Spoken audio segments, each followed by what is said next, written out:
Mes chers amis, bien bonjour. Quand Chaka Ponk a sorti le premier morceau de leur dernier et ultime album Tout le monde danse, Sama a fait allusion à la divinité grecque Gaïa, celle que l'on qualifie de maîtresse de toutes choses, de maîtresse de la terre, celle dont tout vient chaque être vivant. Mais saviez-vous qu'il existe une espèce d'équivalent dans la religion égyptienne, même si la notion de création du monde chez les Grecs et chez les Égyptiens est très différente, il existe quand même un dieu de la terre, pour ne pas dire le premier dieu de la terre au sens végétal du terme. Il s'agit du dieu Geb. Geb est la divinité que l'on représente comme étant le dieu de la terre, mais qu'on pourrait rapprocher d'une certaine manière aussi du monde végétal de façon générale, pour ne pas dire que c'est le premier dieu végétal de la religion égyptienne. Dans cet épisode, je vous propose de faire la connaissance justement de Geb, ce dieu de la terre égyptien, et qui soutient le ciel qui est donc représenté par une femme, Nout, et faisant partie de ce qu'on va qualifier comme étant les premières divinités égyptiennes. Geb est le fils des enfants de Ré, l'incarnation du soleil, Chou, le dieu de l'air, ou plutôt le dieu de tout ce qui est en lien avec l'atmosphère, et de Tefnut, la déesse de l'humidité ou des nuages, faisant ainsi partie de ce qu'on pourrait appeler des changements de temps également. Le mélange des deux, bien sûr. Il est également le frère et l'époux de la déesse Nout, qui représente le ciel. Chez les Égyptiens, contrairement chez les Grecs, c'est Ouranos, une divinité masculine qui représente le ciel, et Gaïa, une divinité masculine qui représente la terre. Chez les Égyptiens, c'est l'inverse. C'est la femme, le ciel, et une divinité masculine pour la terre. Il est, dans le culte héliopolitain, l'incarnation de la terre. Il existe plusieurs récits concernant Geb, à la fois chez les Égyptiens, mais on retrouve également quelques allusions à Geb aussi chez les Grecs.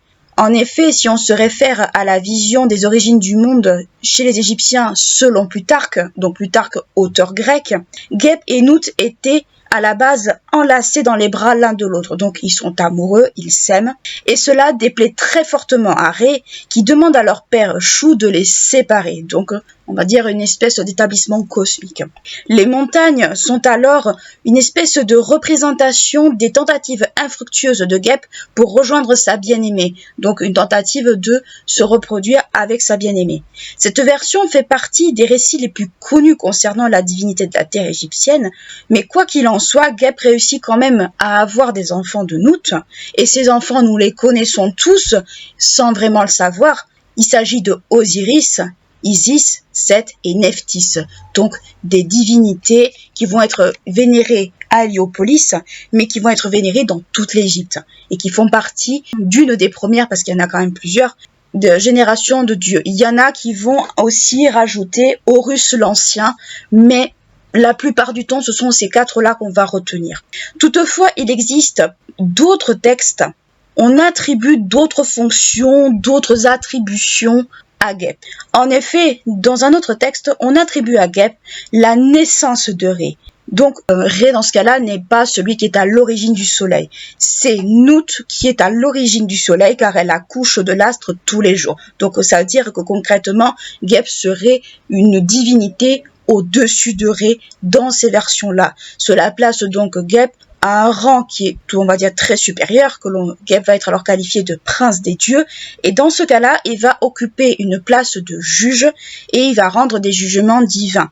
Et par conséquent, si on suit cette continuité, et si on regarde un peu les récits basiques de la religion égyptienne, c'est lui qui va restituer à Horus, le fils de Osiris et d'Isis, son héritage, et non Ré.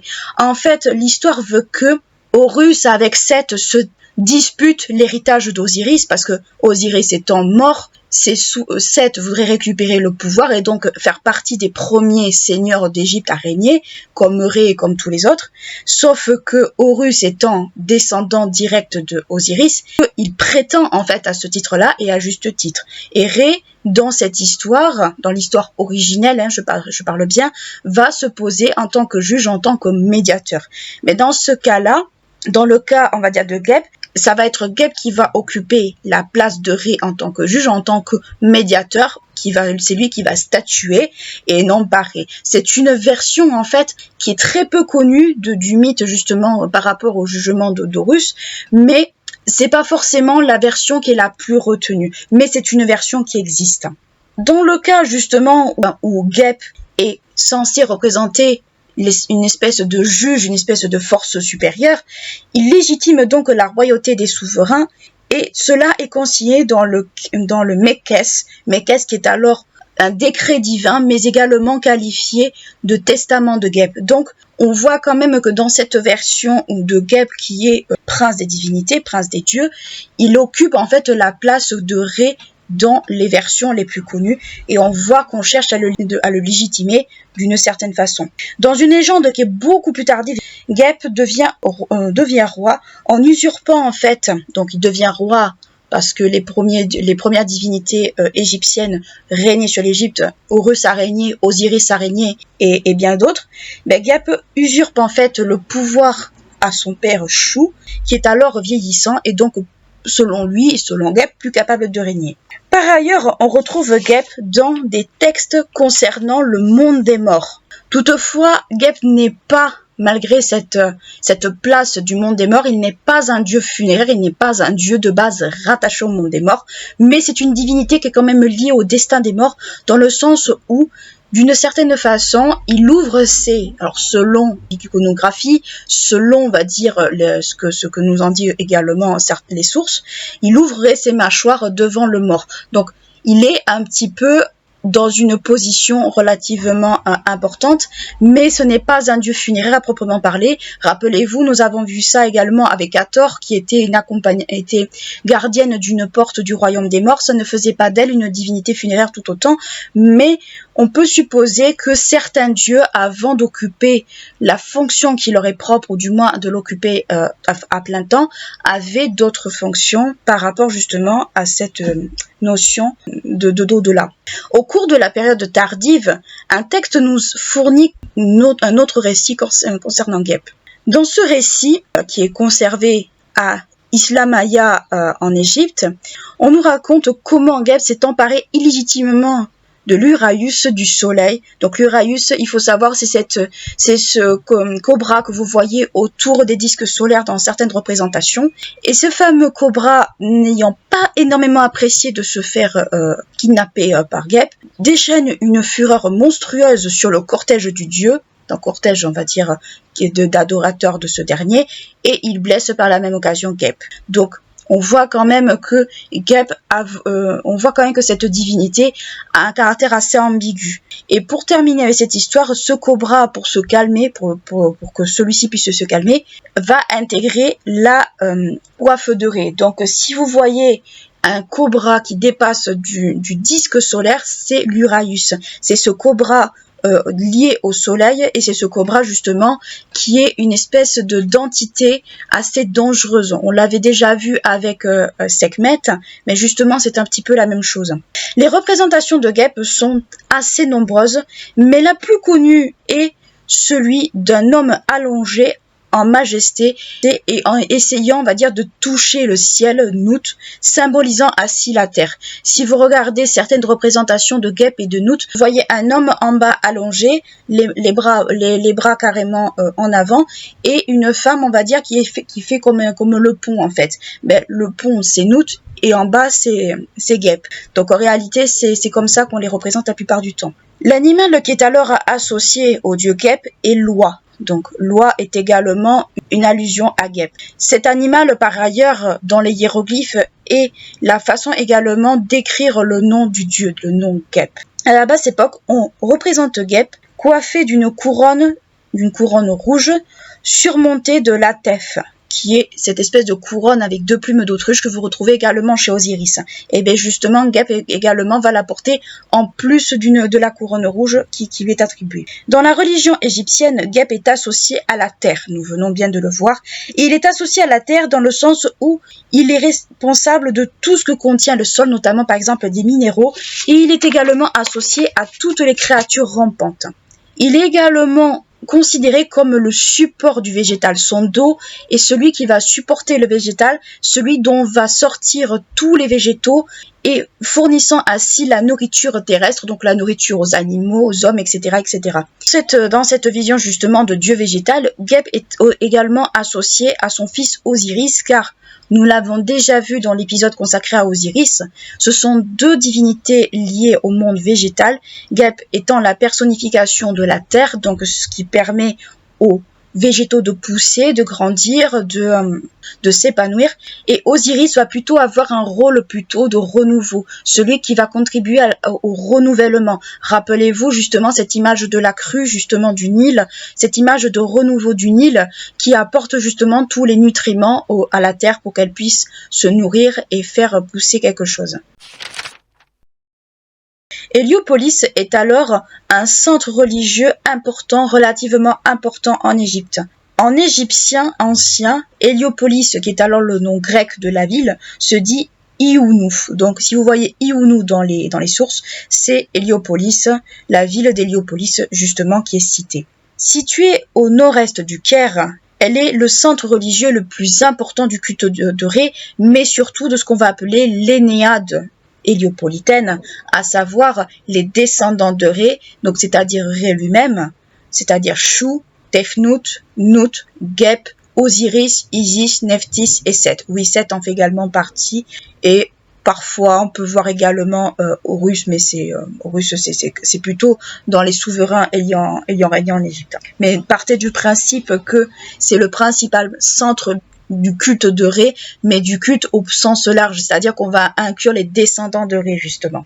Le fait que ce soit un centre religieux important fait que la théologie pratiquée à Héliopolis va avoir tendance à s'étendre également de façon plus large et de façon si locale. Donc la théologie qui est pratiquée à Héliopolis va avoir tendance à s'étendre autour, et même un peu au-delà d'Héliopolis, et certainement va subir des adaptations en fonction des régions et en fonction certainement des divinités pratiquées. Et Geb, justement, avec son lien avec Ré, Ré qui d'une certaine manière est son grand-père, entre guillemets, justement va bénéficier d'un culte à Héliopolis à sa gloire. Mais ce n'est pas un culte qui lui est propre, c'est un culte qui s'inscrit dans un ensemble en fait. Donc on peut supposer qu'il avait un sanctuaire certainement à Héliopolis. Mais à côté justement d'Héliopolis où Geb est vénéré, mais en tant que dieu faisant partie de l'Énéade et non pas en tant que divinité particulière, si on peut dire ça ainsi, il y a justement un temple dédié justement à Geb.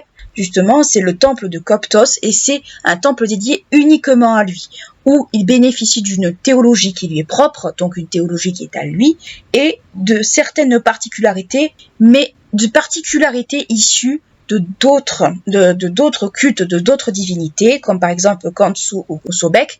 Les particularités justement du culte de Geb dans cette ville est une espèce, on va dire, de mélange de différentes pratiques venant de d'autres cultes, notamment de Khonsu, rappelez-vous Khonsu, ce dieu dangereux que nous avions vu, et de Sobek qui est le dieu protecteur du Nil, c'est le dieu à tête de crocodile qu'on se représente assez facilement, mais qu'on ne sait pas forcément que c'est lui, et cette divinité-là incarne une certaine imagerie dans le sens où le crocodile est un des animaux les plus redoutés en Égypte, avec le lion et bien d'autres, et bien Sobek, dans ce cas-là, est encore une fois relié plus ou moins au monde végétal ou du moins à la nature.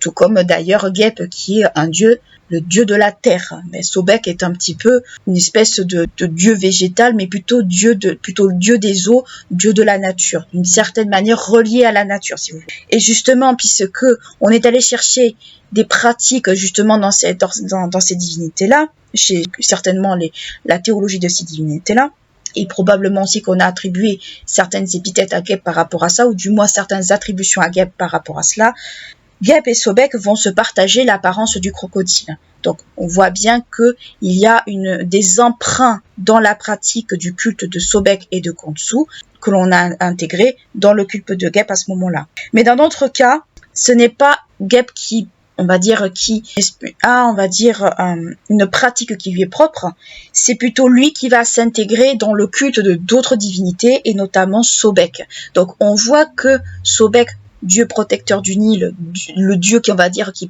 est un peu le garde-fou du Nil, et Sobek, le dieu de la terre, vont essayer de travailler un peu de connivence l'un avec l'autre.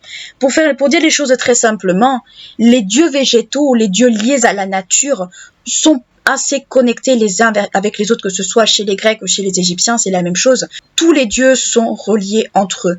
Geb et Osiris sont reliés entre eux. Pourquoi? Parce que ce sont des dieux qui sont liés à la nature, à la végétation, au végétal, et c'est justement par rapport à cela qu'on peut également les associer ensemble. Sobek est le protecteur du Nil, donc le Nil avec sa crue, avec son limon fertile qui va apporter tous les nutriments à la terre, et donc ces nutriments dont les végétaux ont besoin pour pousser, pour produire du blé ou ce genre de choses.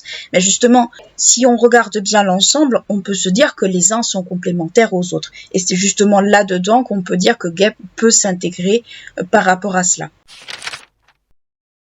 En conclusion, ce que l'on peut dire, c'est que Geb est d'une certaine manière également un confrère ou un homologue égyptien de Gaïa.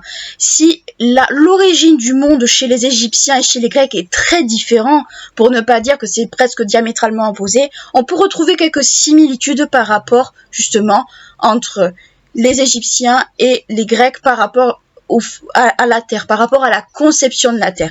Tous les deux, que ce soit chez les Grecs et chez les Égyptiens, la terre est liée au monde du végétal, au monde de l'agriculture, au monde, on va dire, de tout ce qui peut pousser, et justement cette fameuse terre qui est à l'origine de tout, qui permet de nourrir les humains, de nourrir les gens. Si on regarde ce chez les Grecs, où Gaïa a une place quand même relativement connue, chez les Égyptiens, c'est vrai que Geb, en tant que divinité de la terre, on n'y pense pas forcément, pour ne pas dire qu'on ignore qu'il y avait justement une espèce d'équivalent chez les Égyptiens, même si les dieux de la terre, les divinités liées à la terre sont présentes des deux côtés. Par rapport justement à cette idée de mère nourricière, cette idée de terre fragile, de terre en souffrance, c'est d'une certaine façon, si on doit faire un parallèle entre les deux, quelque chose qui est relativement juste. J'en avais déjà parlé dans ma vidéo sur Gaïa par rapport justement à cette réflexion par rapport à qu'est-ce qu'on est en train de faire à la Terre, justement qu'est-ce qu'on est en train de faire, de ce qu'on est en train, on va dire justement, de laisser par rapport à notre planète. Enfin, cette idée un peu d'écologie, cette idée un peu de qu'est-ce qu'on va transmettre aux générations futures, une terre en souffrance ou une terre, on va dire, saine et qui peut se renouveler facilement. C'est vrai que c'est des questionnements très actuels, pour ne pas dire que des fois on peut dire que c'est carrément des réflexions à la mode, mais ce sont des réflexions qui ont toujours plus ou moins existé d'une certaine manière, et ce sont des réflexions qui doivent nous pousser justement à nous remettre en question, mais je le dis, je le répète, sur nos façons de consommer, sur notre façon, on va dire, de vivre également. On est bien conscient que cela ne va pas se faire du jour au lendemain, que l'évolution justement de notre société de consommation extrême ne va pas évoluer du jour au lendemain par rapport à notre consommation de viande, de vêtements ou ce genre de trucs. Si on fait un peu un bilan de tout ça, on sait très bien que cela ne va pas se faire, on va dire en claquant des doigts, qu'il faut y aller chacun à son échelle. Et c'est justement cette réflexion que la chanson de Chaka Ponk nous pousse à avoir, je l'ai déjà dit mais je le répète, et c'est aussi cette réflexion que peut-être qu'on devrait tous avoir, génération de ma génération, moi, mais peut-être pour les générations futures, qu'est-ce qu'on va laisser justement par rapport à cela. La révolution industrielle qui a commencé au 19e siècle, donc ça veut dire qu'en gros on a commencé à polluer 200 ans avant, a commencé à amorcer justement ce déclin de notre planète et par rapport aux ressources qu'elle pourra nous fournir. J'espère quand même que ce petit podcast assez court vous aura plu, vous aura peut-être permis de connaître justement Geb, qui est pas forcément la divinité la plus connue, pour pas dire qu'on c'est un ovni, on sait pas du tout qui il est. Gaïa, on la connaît, on sait à peu près qui c'est, mais Geb, c'est vrai que c'est pas la divinité de la terre que l'on connaît le plus. Et justement, l'originalité des Égyptiens est que chez les Égyptiens, c'est une divinité masculine qui représente la terre, et le ciel, c'est une divinité féminine. C'est un petit peu une originalité chez les Égyptiens que l'on ne retrouvera pas forcément chez les Grecs ou ailleurs. J'espère quand même que cela vous aura plu, vous aura intéressé, que vous aurez peut-être appris des choses sur Geb que vous connaissez pas. C'est une divinité qui est assez mal connue, qu'on connaît sans trop connaître, qui est pas forcément mise en avant, contrairement à d'autres divinités comme Osiris, Nephthys, etc. Mais c'est vrai que c'est une divinité qui est liée à ce monde végétal, ce monde, on va dire, de la terre. C'est celui qui permet justement, avec ce dos, le dos que Geb possède, qui permet aux végétaux de pousser, de se nourrir, qui est lié justement à tout ce qu'on tient le sol, c'est-à-dire les minéraux, c'est-à-dire les végétaux, c'est-à-dire tout un tas de choses qui permet à la terre justement d'être en bonne santé et de fonctionner normalement. J'espère que vous aurez appris des choses. N'hésitez pas à liker, à clocher. Moi, je vous dis à très bientôt pour un nouveau podcast et d'ici là, prenez bien soin de vous.